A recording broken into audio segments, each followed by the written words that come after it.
Welcome to NucleCast, the official podcast of the ANWA Deterrence Center. Each week we bring you leading nuclear deterrence experts for a lively discussion on current topics. Our host is Dr. Adam Lowther, Director of Strategic Deterrence Programs at the National Strategic Research Institute. The views of the host and the guests are their own.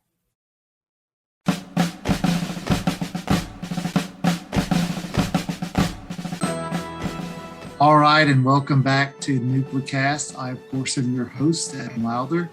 And today, we have two of the most impressive guests that I have ever had on this show and that I have personally admired for years. They don't know this, but I have admired their careers and watched and, wished to be like them for years. And that is no joke, because we have today Drs. Michael Griffin and Lisa Porter, who are currently the co-founders and co-presidents of LogiQ, which is a company that provides high-end management, scientific, and technical consulting services.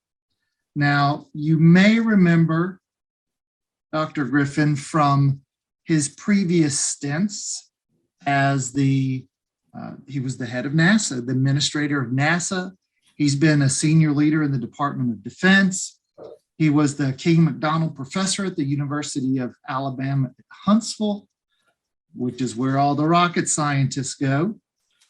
He, of course, has a PhD in aerospace engineering.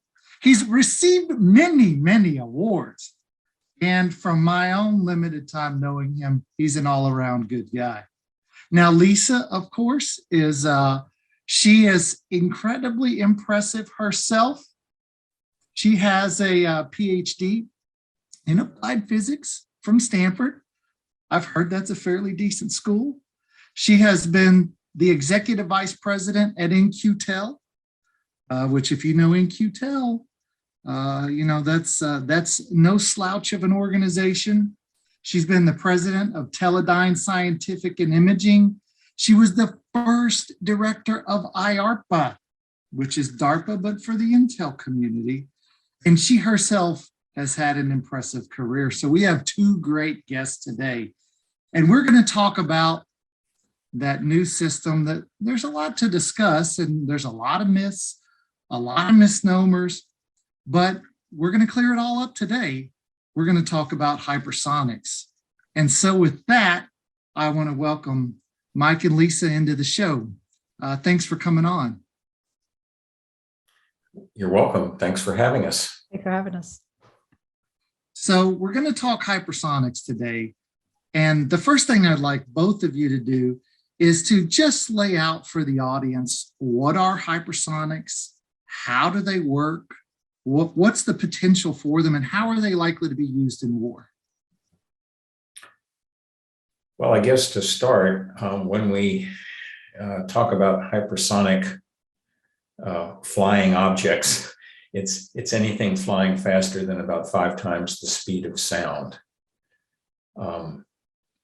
So for your audience, that would be anything faster than about 1,700 meters per second, or if you prefer miles per hour, rounding it around 3,800 miles per hour. So quite fast. And that's the lower end, and the upper end of the range might be Mach 20 times the speed of sound. So, up to 17,000 miles per hour, just under orbital speed at the high end. That's relevant because, as we've seen on the news, we have President Putin of Russia bragging about his Mach 20 avant-garde nuclear hypersonic weapons delivery system. So it's a wide range from Mach 5 to Mach 20. The importance of hypersonics is in the projection, though, we would say, of conventional strike power over long ranges and with prompt delivery. In the event that a future conflict starts, especially in the Western Pacific, the ranges of interest are so much longer than those we've had to deal with during the Cold War when we were looking mostly towards Europe. The ranges are long, the number of US bases are few, and we anticipate having to project power over much greater distances than in the past, and we want to do it quickly, which takes us to the importance of hypersonics, because if you're far away and you want to do it quickly, you need to fly fast. So that's the basics. And if we want to think about materials, designs, how they fly, how they're launched, what do people need to understand about them?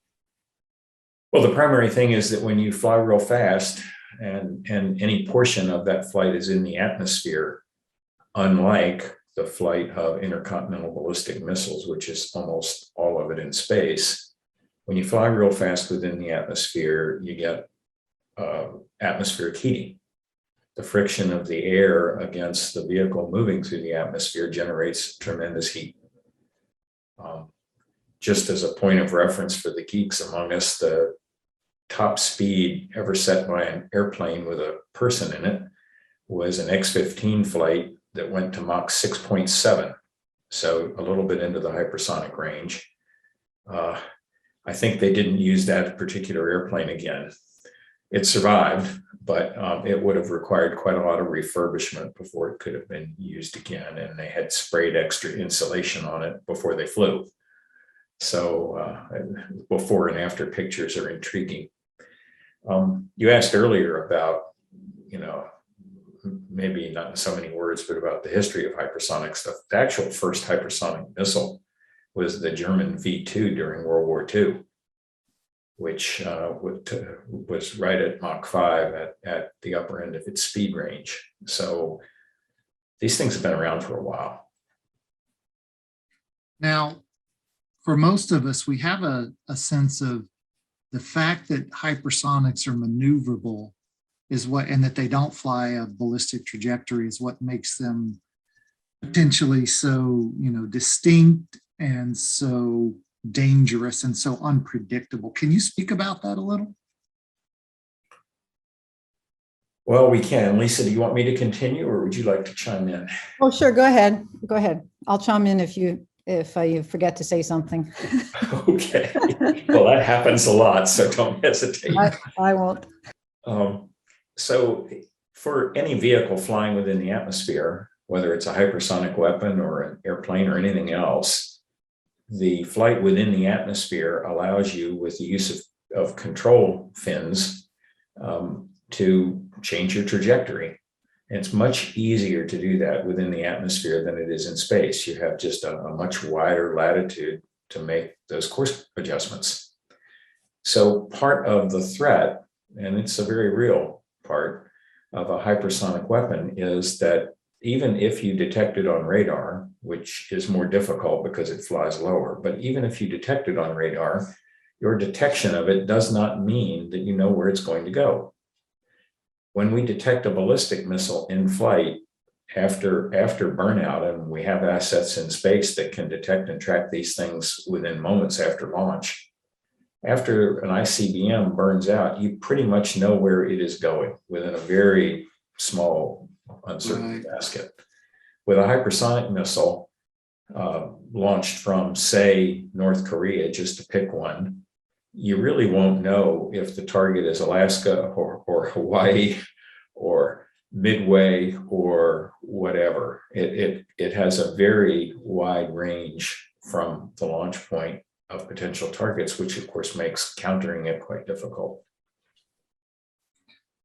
So Mike, I would add to that, this is part of, I think, what you and I've tried to make sure people understand is there's a continuum. So the MARV, the ballistic MARV, I think is some would argue historically was sort of the first instantiation of a hypersonic in the sense of that maneuverable trajectory at the endpoint. That's exactly right. Thanks for raising that, because back in the early and mid 1980s, the United States fielded, if I recall correctly, over 280 Pershing II intermediate range ballistic missiles, having about 1,100 or so nautical miles range, at least tested that far out. with, as Lisa just said, a maneuvering reentry vehicle on the front end that allowed it to go after potential moving targets should that be required, and maybe more importantly, allowed it to evade defenses that the then Soviet Union might have put against it, because it could conduct very high G maneuvers, 15 and 20 G maneuvers during terminal flight. Now, because most of its trajectory was outside the atmosphere, it could only affect those maneuvers in what we call the end game. So it had less range, it had less volume that it could go to than a vehicle which flies all the way through the atmosphere, but it still had considerable maneuverability. And so, as Lisa was just saying, that was 40 years ago now. So again, even maneuverable hypersonic rounds have been around for a while. And this was part of what made the Pershing so scary for the Russians. Well, yeah, that's what led to the Intermediate Range Nuclear Forces Treaty, the INF, because it put notice on Russia that if they invaded Eastern Europe, there would be a nuclear exchange and they wouldn't come out of it well. Now, as we look to the present and we think about where your major players are, the United States, Russia, China, perhaps North Korea or Iran, where are each of these nations in their development of hypersonic vehicles? Well, in terms of fundamental research, I still believe the United States is behind no one. I would argue that China knows what we know, but leaving aside small marginal differences, I think in terms of fundamental understanding, the United States is up there with anyone. And the same could be said of Russia. I think there's a general parity of scientific and technical understanding about hypersonics. Where China and also Russia are currently ahead of us is in the instantiation of that knowledge in fielded weaponry. And, the Chinese have in play today deployed systems that they have various designations, but with the DF-26 can reach Guam and east of Guam from well inside the Chinese mainland. With the DF-21, about 1,000-mile range weapon, they can reach our carrier forces pretty much anywhere inside or anywhere to the west of Guam. From islands that they have built up and control in the Paracels and the Spratlys. And these island building campaigns by China have made national news, so we won't go into a bunch of those details, but they have many launch points from which they can threaten our fleet with these missiles, and in fact they have the name carrier killers. You can look it up on the web. The DF-17 is a newer, longer range, about 1,300 miles, carrier killer that in the context we were just talking about with highly maneuverable vehicles is what we call a hypersonic glide vehicle. It spends more of its time in the atmosphere and is more highly maneuverable, and thus again more difficult to defend against, and also you don't really know where the target is until it might be too late to deal with it.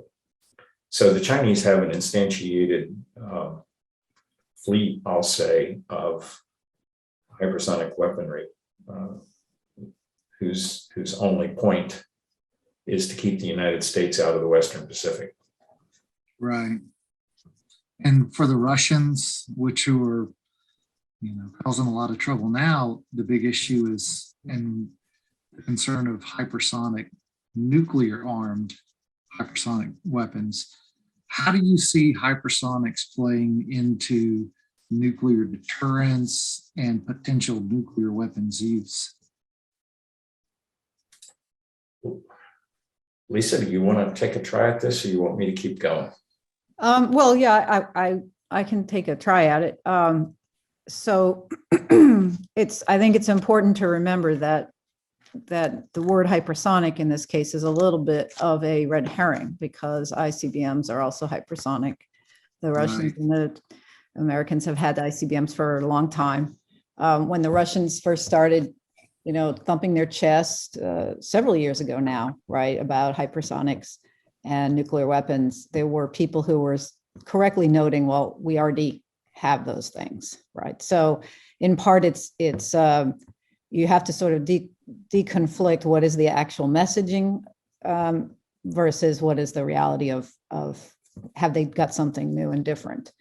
The avant-garde is, of course, a very impressive hypersonic delivery mechanism for a nuclear weapon, but there's nothing new in terms of the idea of having a long-range nuclear weapon. I think the more important point is how does one think about conventional prompt strike capability?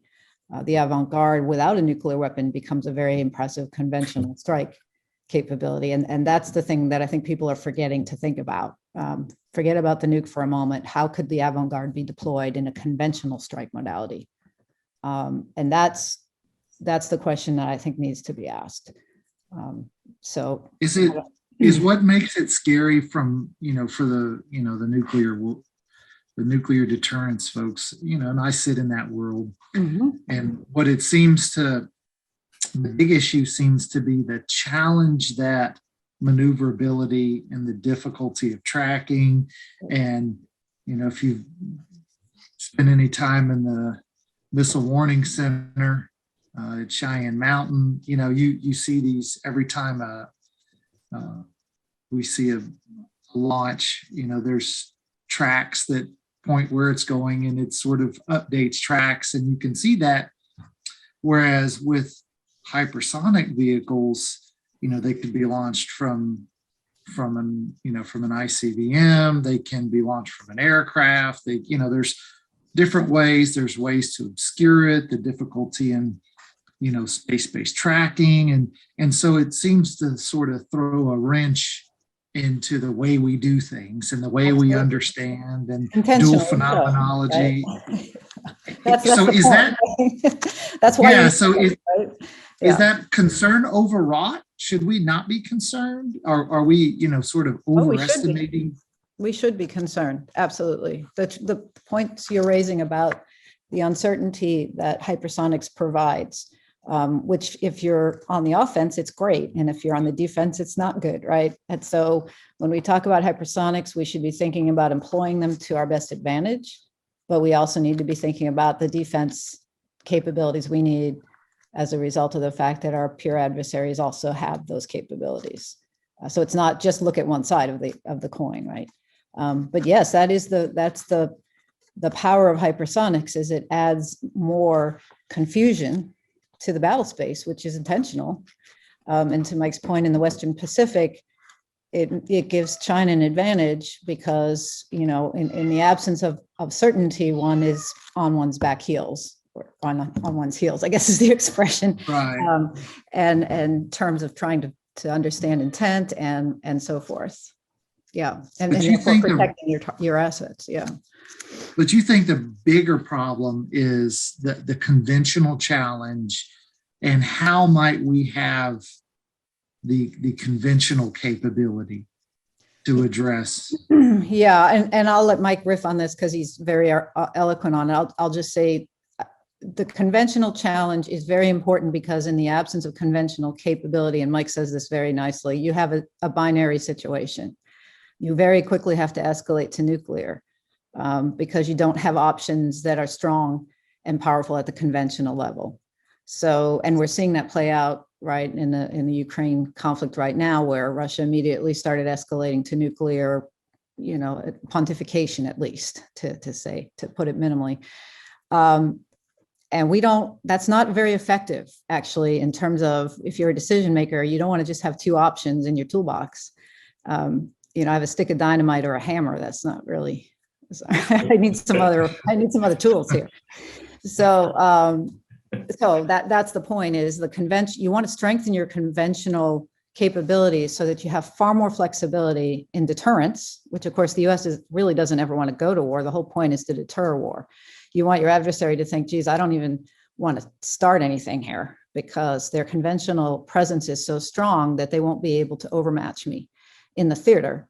And you don't even have to think about nuclear. And so in a sense, it's always there, but you'd rather not have to escalate to it. So Mike, I don't know if I said that as well as you would have said it, but I took a stab at it.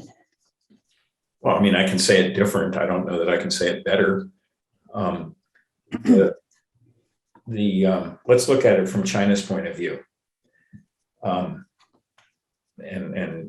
stay out of the current news in Russia. Although Lisa's examples there are beyond relevant, and it makes us wish that we had maybe done our investment a few years earlier, right? But let's look at it from China's point of view. Your announced goal as President Xi is to displace the United States as the global superpower. I mean, he says it all the time. We don't have to make that up or infer it.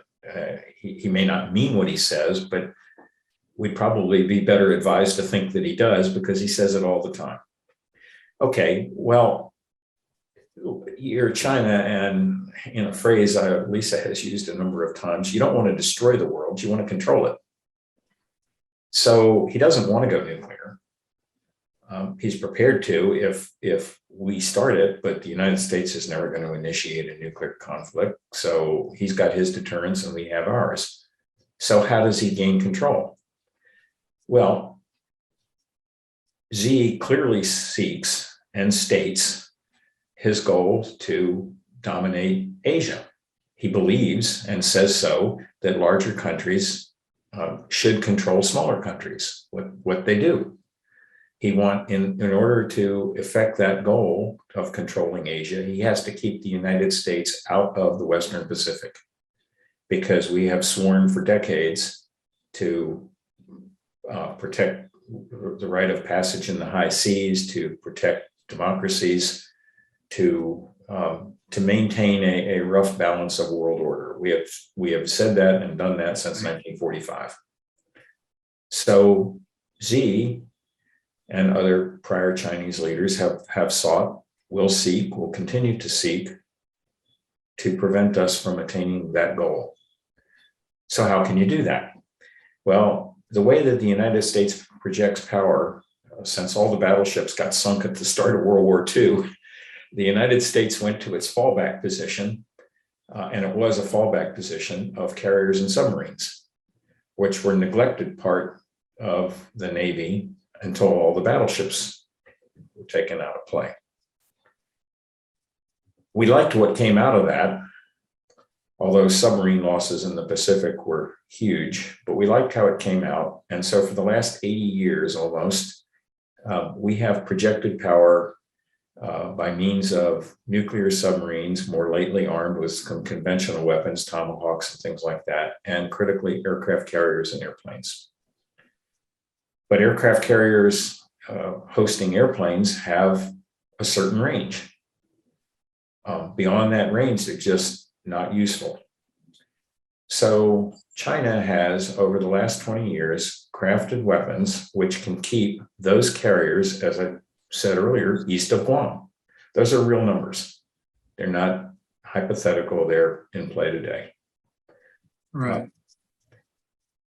Thus nullifying, from the Chinese point of view, the traditional method, now traditional meaning since 1945, the traditional method by which the United States projects power. We send a carrier close to somebody's shore, and if we say there's going to be a no-fly zone, well, then there's a no-fly zone, because no one can defeat it.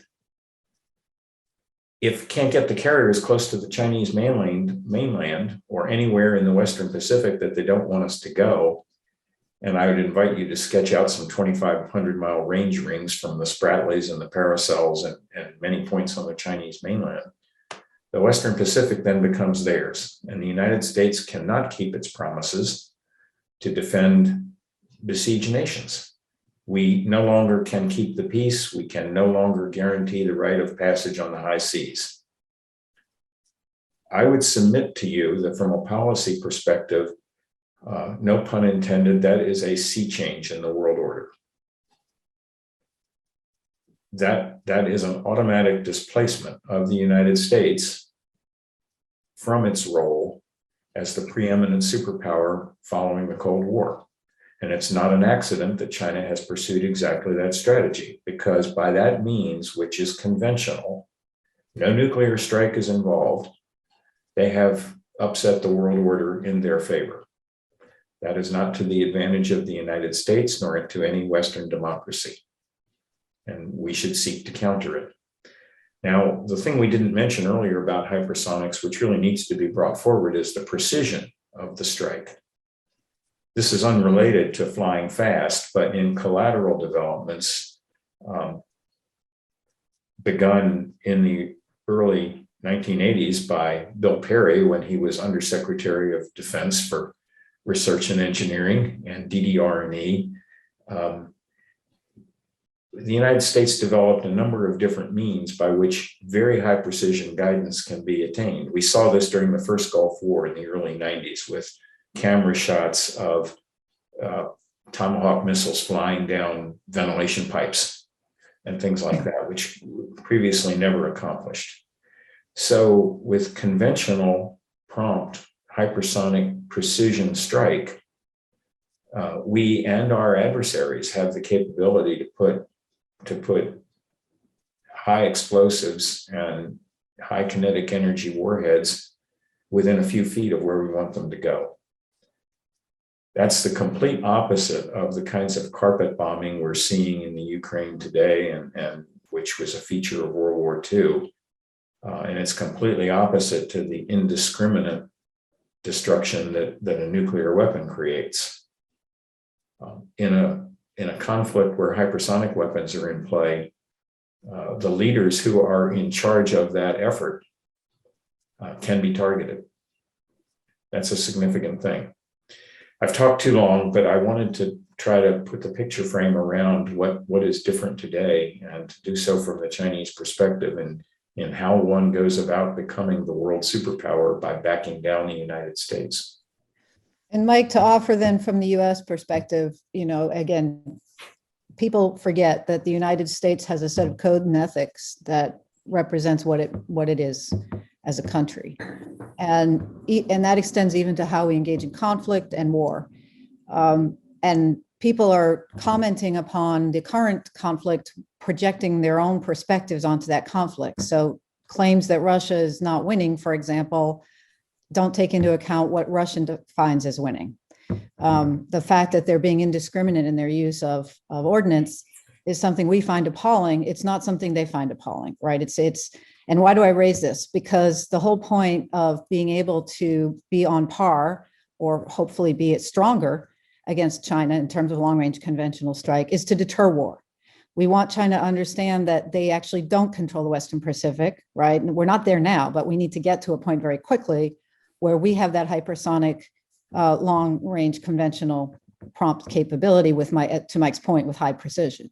We don't view the 1.4 billion Chinese as the enemy. We view the CCP as someone who has come out and stated they are the enemy of us, right? So what you want, I think, in terms of providing capability, when you think about hypersonics, is you want the decision makers to have maximum flexibility and options that can be as commensurate with the values that the United States holds dear as possible when trying to deter conflict with foreign adversaries, particularly those who are on peer with us. And that's why hypersonics become such an important part of the overarching deterrence strategy for the United States.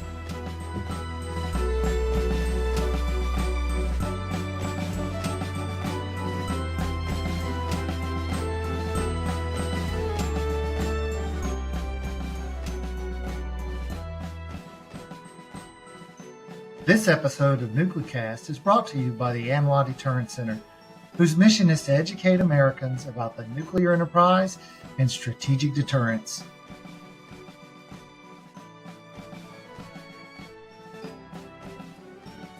So if we're looking at, from what I understand, as I've listened, the key is we need long-range conventional hypersonics to deter the Chinese primarily, but also to deter the Russians. and we're not there yet.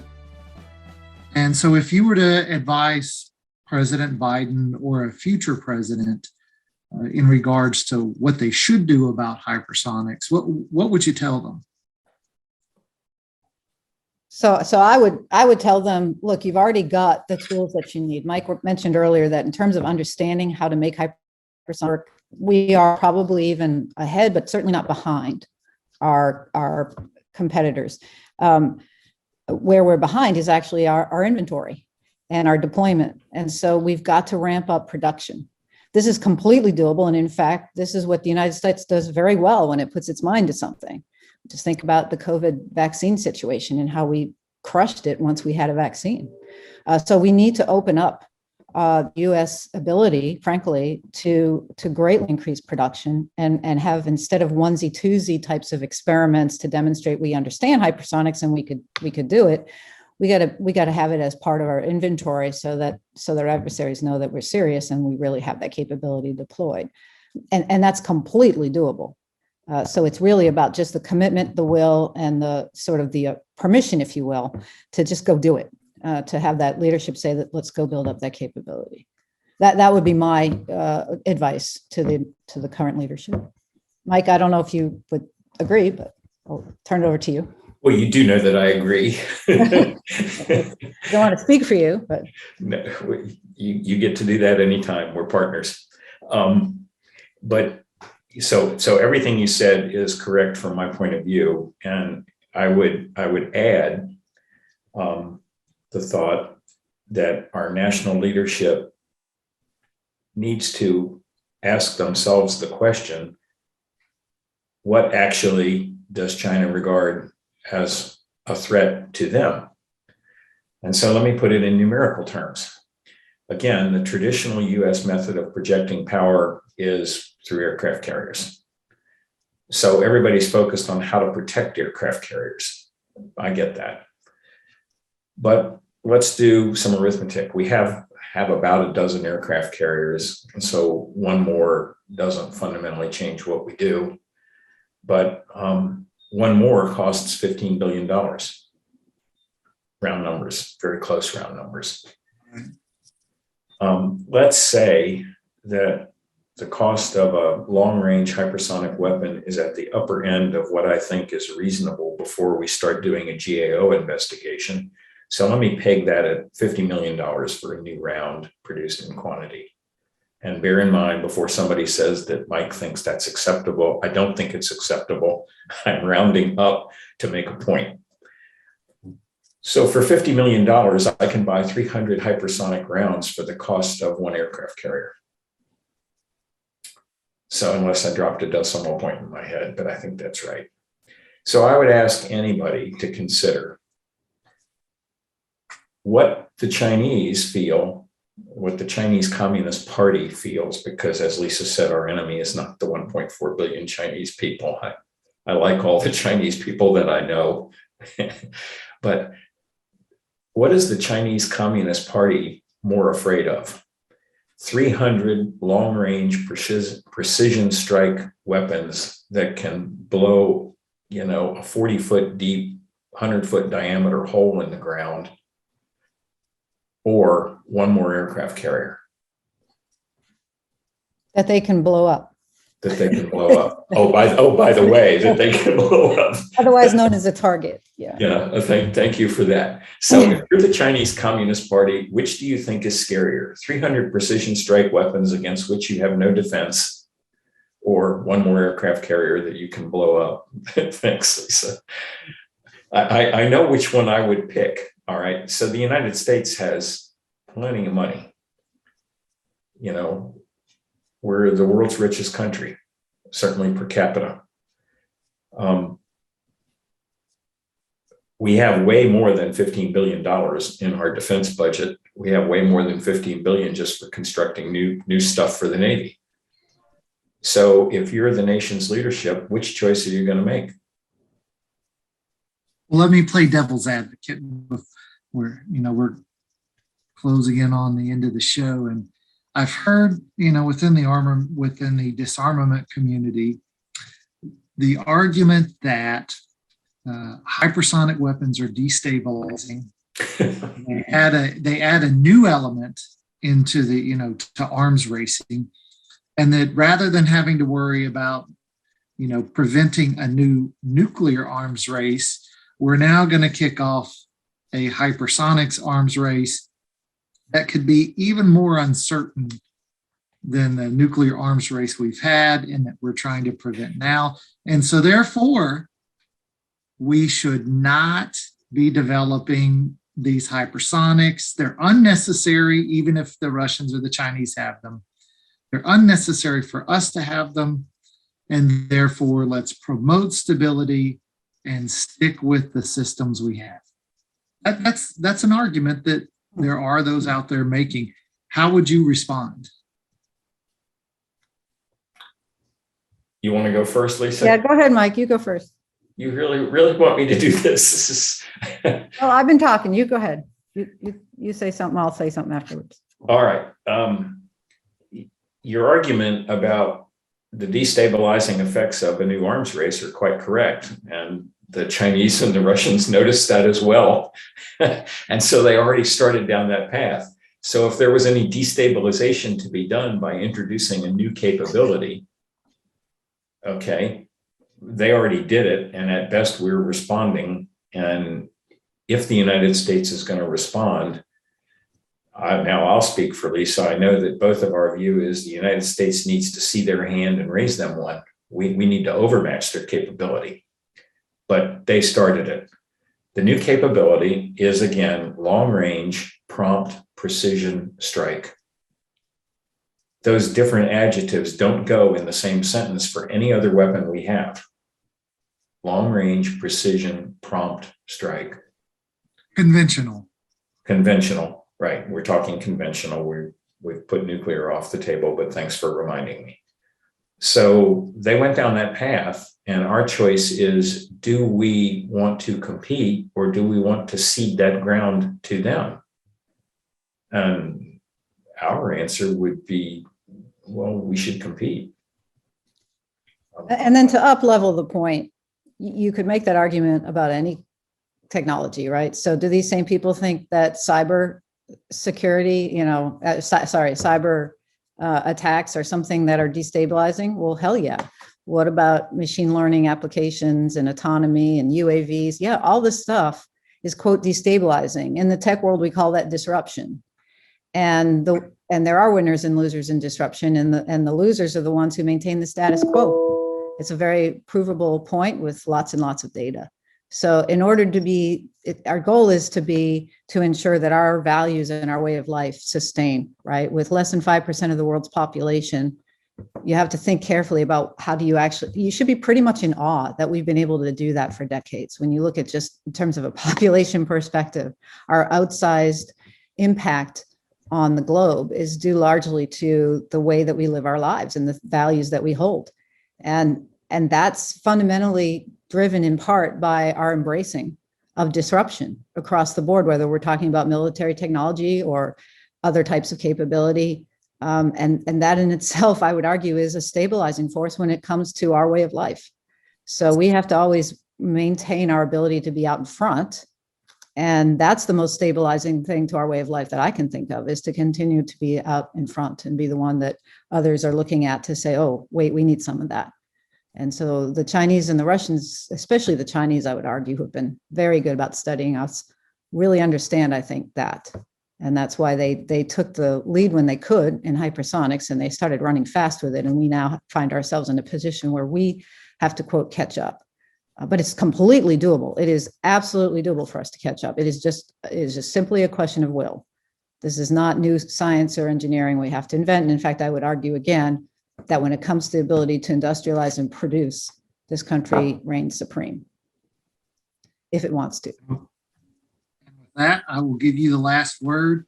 And we're out of time, but I want to thank our guests, Mike Griffin and Lisa Porter, for joining us. It was a great discussion on NucleCast about the role and impact of hypersonic weapons. And once again, thanks for joining us. And thank you to the listeners as well.